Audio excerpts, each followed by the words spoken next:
Welcome to the show. Today we have Jerry Garcia out of Denver, and he is in London, and we have Shawn out of Georgia in Commerce, you said, right? Yes. Awesome.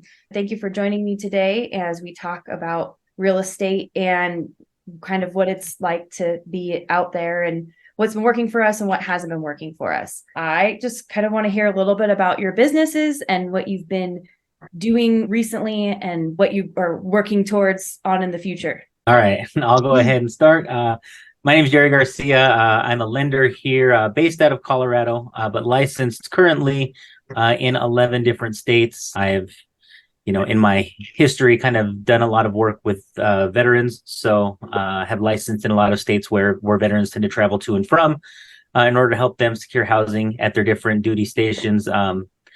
In particular, with that group, helped them with house hacking. If that's a concept you're familiar with, where you either buy a duplex, triplex, fourplex, you occupy one unit, rent out the others in order to help you cover that mortgage cost. Especially useful with veterans since they don't have to put any money down. And when they move, ideally they still have some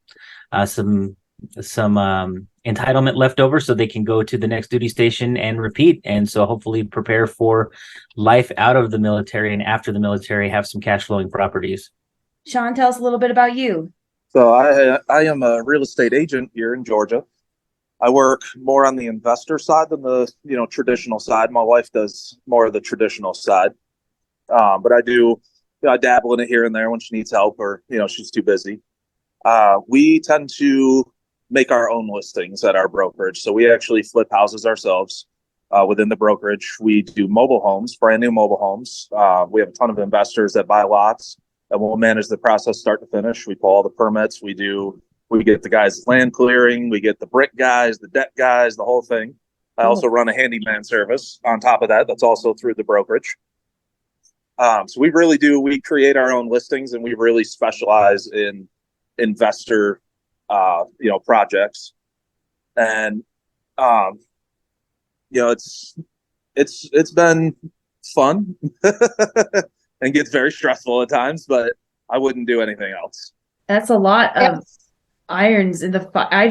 So you help investors buy lots, and then you guys are fixing the mobile homes on the lots, or you're putting mobile homes on the lots?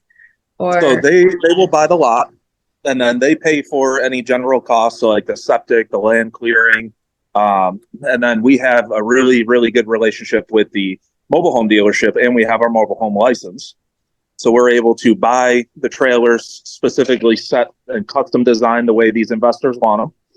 And we have the mobile home dealership come out, they put them on the lot, they set it all up. All the land clearing's done. And, we'll walk through the entire process, all the permits. And then at the end, we list the property as well. That's very unique. Very cool. That's awesome. So Jerry, what has been like the best thing you've learned as far as like lead generation and marketing? Like what has really worked for you that we were kind of surprised about? I guess a few years back, lead generation wise, I was kind of going out. I used to be a preferred lender for a builder. And so that's where I got the majority of my business.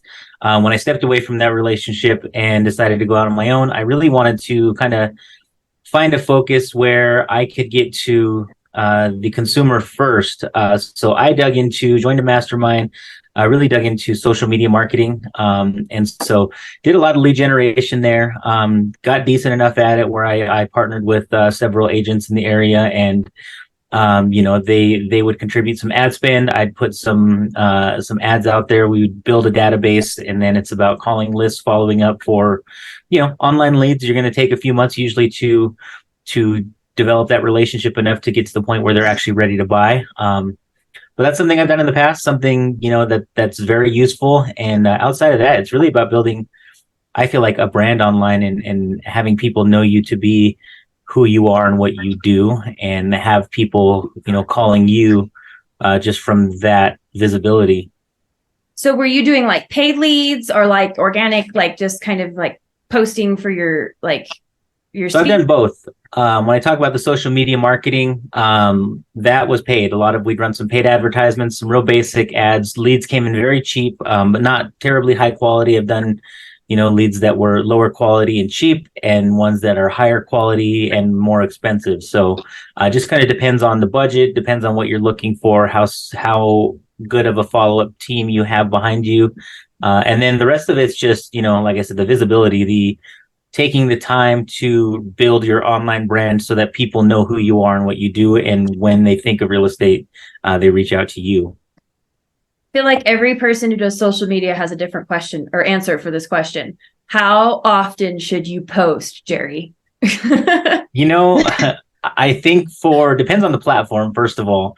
But I think, and I'm not great at this anymore myself, but when I was doing this pretty regularly, I'd say once a day is probably a pretty good platform. There's a formula you're supposed to follow where you do, at least historically, about 3 personal posts to 1 business post from your personal page. That way you're not inundating everyone with your business constantly, but you're posting enough that the algorithm likes you, and you're plugging your business in often enough that people are seeing it and still know that that's what you're doing. So, okay. I know other platforms, now that this is Facebook, I'm most comfortable with. I think Instagram, TikTok, probably the people who do best on those platforms post multiple times a day. So. Awesome. Do you guys, Shawn, do you do any social media marketing or with any of your, are you getting leads? Are you advertising like maybe done projects? So a lot of the times we actually found the most success so far has actually been in just our groups. You get in a bunch of groups in the area, county groups, home sale groups, all that stuff, the yard sales. And that seems to be where we get the best traction, is just your free posted in the group, and people tend to find them. And I've got like 8,000 followers on TikTok. So TikTok, the algorithm is about 4 posts a day. You have to do about 4 videos a day right now. Whoa. For 30 days. Yeah, to actually really get noticed. So TikTok has changed their algorithm a lot over the last year. It used to be, you could really get big on TikTok with 2 posts a day for 30 days. And now it's 4 posts a day, 30 days. You have to have a certain amount of cut scenes. They have to cut every so many seconds. Otherwise, it just doesn't generate like it should. Are you posting 4 TikTok videos a day? Absolutely not. Oh, okay. Please tell me what you're talking about, because I was going to say, you're a content creator too. Add something else to the plate. I've always got room for more. Oh my gosh. 4 times. I was feeling good about like 3 times a week. I was hitting for a minute there. Like, no wonder my TikTok is. Yeah, their algorithm's insane. And I follow a bunch of realtors, because when I open my TikTok, I like got on one of those things where it's like, follow me and follow back. So like all of my friends are just random realtors that I don't even know. And which is fine, but it's all like house videos. And I don't know how, like, can you beat the algorithm with 4 house videos a day? Like, I feel like that would be redundant. I don't know. Everybody looks at house. It all depends on the quality. It's going to vastly depend on the quality. If you go and you show, maybe not a client, but if you walk 4 houses a day and you do different cut scenes on them, and, you show different features in it, then absolutely you can beat the algorithm. It's just a lot of work. So all those agents who are at home and have nothing to do, schedule 4 showings and go make some freaking TikToks and learn how to cut things, because you're just twiddling your thumbs and you ain't calling the expireds like you want to, or say you will. So go make some TikTok videos and beat that algorithm. Hey, do this, right? Once you beat it, you're good. Yeah, you've got your podcast platform, right? You take snippets of your podcast and you do little snippets of advice here and there, cut those into shorter form content. The idea is to repurpose content as much as possible. You've got long form content, you cut it for shorter, for Reels, for TikToks, and then you repurpose it that way. You do short 1-minute videos to Instagram. You do, shorts to Facebook. There's countless ways to repurpose content to try and beat that algorithm. I think that's why it's so it's like agents don't even really realize like what we have at our fingertips. Like, even if all the agents started utilizing social media, like there's so many different ways to do that. And Amanda, did you take those down? Because that was a good idea. I've got some notes here. We got to connect after this. Before we move on, what are your favorite platforms to use social media wise to market yourself? Probably Facebook. Yeah, Facebook. Facebook's going to be my most used at this point in time. I might push more into Instagram as well, but Facebook seems to be the place where I've had the most success. I mean, I like Facebook because you can see their full name. You can, if they put their birthday in or where they live or what they do for a living, to me, it's a lot more conducive to finding clients as rather than like Instagram where you're seeing handles and you're not seeing full names and you're not seeing, you're seeing the best of their little life reel. Yep. I'm making a big push moving forward into LinkedIn, which is one that I've avoided for the most part. So we'll see how that goes. We're on the same page. Yeah, I'm like, man, do I even have my right name on LinkedIn? Like, oh man, what are you doing to push into LinkedIn? Talk to us about that, because if we're all there, I'm sure anybody listening. LinkedIn it's similar to any other platform. It's consistency. You got to build up visibility on your posts, and then quality is going to matter. And the more you post, the more often it's seen, then it starts to build. It's similar to any other platform, only you can talk strictly about business and what you're doing business wise.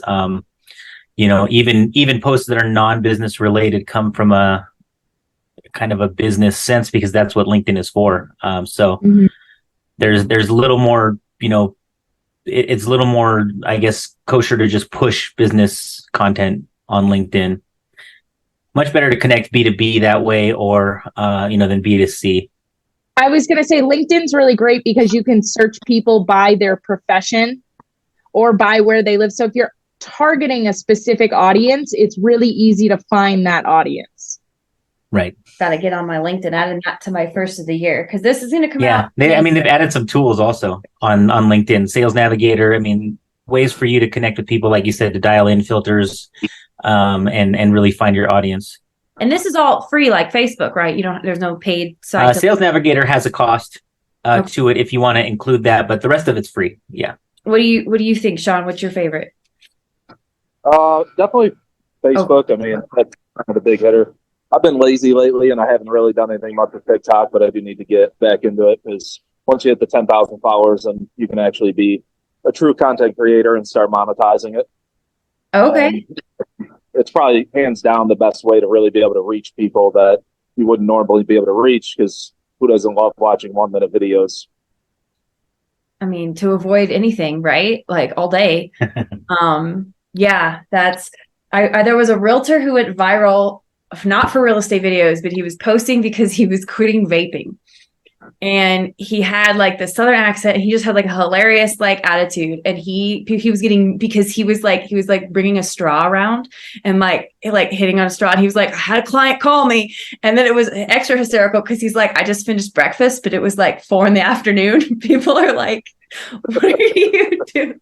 I feel like a lot of that too is kind of like, there's kind of like a random aspect to TikTok, like like it's almost not the regular content that gets these people followers, I feel like, and then people sort of follow, you know what I mean?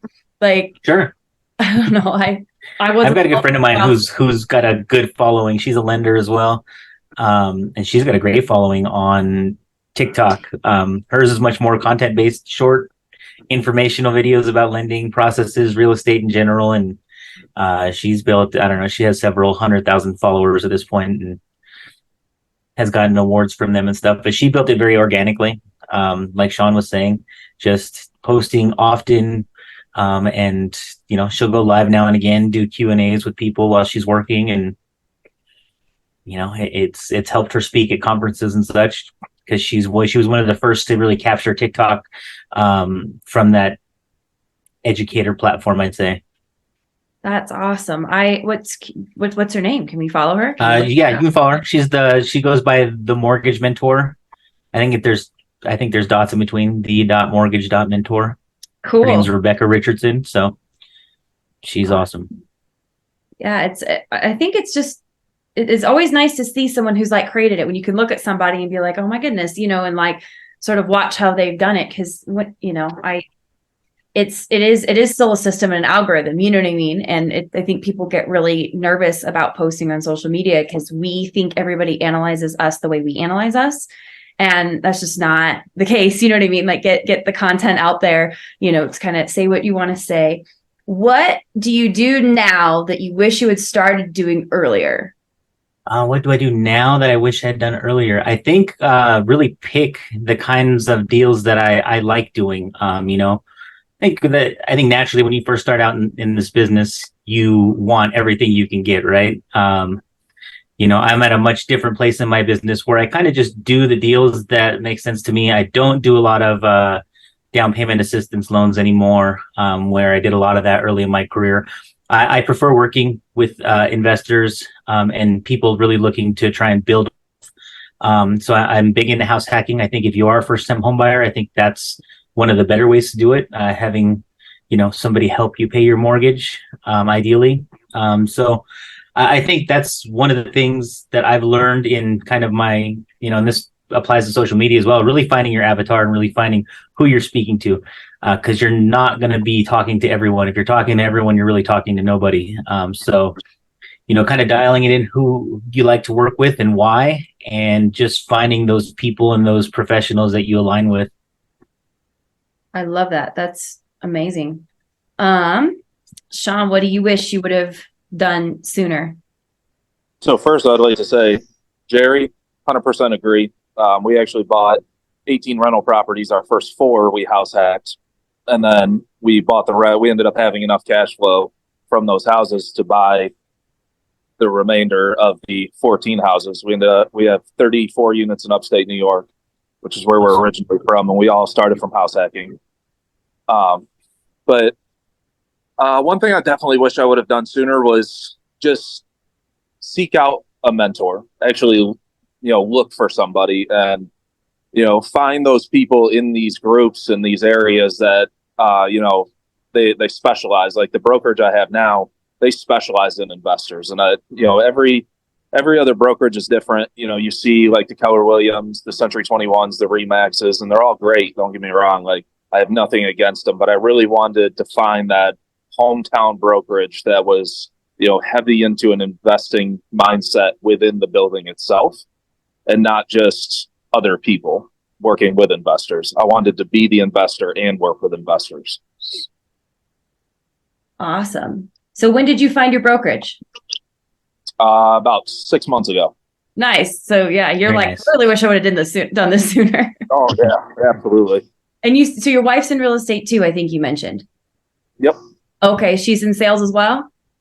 Yeah, she does more the traditional side. So you're buying, you're selling, works with general public. Nice. Less handyman, more the regular stuff. Don't let her fool you though. That girl can swing a hammer. I'm sure. As far as I think, because we don't have we talked about it actually on one of our team meetings a couple weeks ago. We don't have a lot of, or at least I know of like mobile home, like to make like what you're doing in Georgia is really, really awesome. And I think if agents knew more about how to make things like that work, it would really help solve a lot of this housing crisis. Because I mean, a mobile home on land is a perfectly decent place for someone to live. And I think most people would rather live there than even an apartment, and start paying on their, is it traditional financing that you guys can do when you finish those projects, or can you get those first time home buyers in the door? So as long as they're set up correctly to FHA specifications, which is what we do, we make sure we manage that process to make sure that they do meet those requirements. You can get an FHA, you can do conventional, you can buy cash. And one of the big things that we're actually doing right now in this market is we're actually giving $10,000 towards closing. And they're getting in these mobile homes for $1,000 or $2,000. Wow. That's amazing. It's not just great for the investors, but it's also truly affordable housing for people to be able to have. Yeah. And what you're doing is so valuable to your buyer clients, to your investor clients, and especially with the light of everything that happened with the DOJ and whatnot. Your investors are going to be paying you as buyers agents, regardless of where that conversation is coming from. It sounds like you guys are really to help to make sure it's to the FHA specifications and to get all that funding together to be able, Yep. You guys are really filling a niche and doing that's very cool. If you can send some pictures so we can sort of see some projects, I would like to Look at them. Absolutely. I can send you pictures. Awesome. How do you keep your mindset straight? We know this is mindset game we're in. So tell us how you keep that there. Mindset, I think to me, it's about focusing on what's important, right? I mean, it's easy to get caught up, especially, as of this recording, we're talking about late 2022 here, or excuse me, late 2023, excuse me. And it's been a rough year for most of us in the industry. I think most people saw their businesses cut down quite a bit. Others have thrived in this kind of market. So it really just depends. I think it's trying to stay even keel and really focusing on consistency and, focusing on the tasks and rather than the result. Be consistent, do what you're supposed to be doing. Business comes along and just focus on what's important to you and the rest comes. I love that. Focus on what's important to you. Shawn, what do you say? So I'll tell you, mine is definitely more of an outside the box answer. So I am naturally a very lazy person. And if you give me the opportunity to sit on the couch, I'm going to sit on the couch. So the one thing I really hold true is that I will schedule myself constantly to a T every minute of every day to make sure that every second of my day is taken up. Because as long as I have schedule and I have something to do, then I will get up and go do it. So I get up at 3 a.m. every single day, 7 days a week. Dang. First, I go jump in an ice bath, which is absolutely terribly amazing. Oh my God. I'll go to the gym and I'll get to work usually about 5:30, 6 o'clock in the morning. And I don't stop until 8, 9 o'clock at night, 10 o'clock at night. I work 80 to 90 hours a week, every single week. I've done it for the last 13 years, and it's who I am. That's how I'm structured, and that's how I kind of keep that focus is work. It's truly what I love to do, which is just very odd to people. I mean, when you open up with a 3 a.m. ice bath, yeah, you're definitely, people are probably, that's crazy. So do you have how do you get so much, ice bath every morning at 3 a.m? Oh, yeah. Like with ice? Right, Where do you get that ice? Yeah, that's my next question. Where do you get your ice? So I use 1 gallon bags with the little sandwich baggies, fill them up with water, put them in the freezer, use 5. Well, right now, this morning, we're going through a cold front. So it's like 35 degrees here right now. And I'm shivering sitting outside. But normally in the summer, you use 6 or 7 of those and you really don't want the temperature somewhere between like 40 and 50 degrees. You don't have to go super cold like people think. It's not 30-degree water. If I want to do that, I'd go jump in, Lake Michigan or something. I'm also a big proponent of the morning routine. I used to wake up at 4. Now that I got a baby and stuff, I'm kind of like between 5:30 and 6:30. But the morning routine and having the savers, I was all into that. But ice baths have never been something I can do. I am so impressed. So you take 30 freaking 3 a.m. ice baths a month?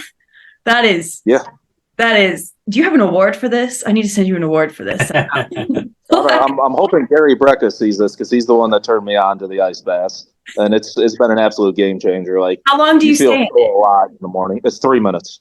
Just 3 minutes? Oh my God, that's a long 3 minutes. 3 minutes is the lowest, 6 minutes at the highest. That's all you need. And it'll release the endorphins and it starts activating your brown fat in your system. So it'll actually help you lose weight as well. But it gives you that mental stimulation. There's no faster way to wake yourself up in the morning, especially if you're not a morning person. Go sit in some water that's extremely cold. I drag my wife out of bed in the morning and make her do it. I gotta do a gentle wake up. Oh, a very gentle. Just try it one time. I feel like I do it and then want to immediately go back to bed. You'd be surprised. I've never done the ice bath. I've done cold showers, which is not quite as cold, but he's right. It's definitely it wakes you up. It gets your body's functionality going. Your body is forced to start working to keep yourself warm. It goes into almost survival mode. That's why you have to stand there for that time frame. Wow. And body starts working. So, do you have any specific morning routine you do, Jerry? I at my best, I wake up and I run and do exercise and kind of get the day going early. At my worst, no, I don't. But I'm somewhere in between right now, working back toward getting to a good morning routine, because I find myself a lot more productive when I am sticking to that morning routine. I feel better. I work better, more productive, more efficient, more focused, all that stuff. So I definitely am a big proponent of it. And, sometimes life gets in the way, and I got to get back to it.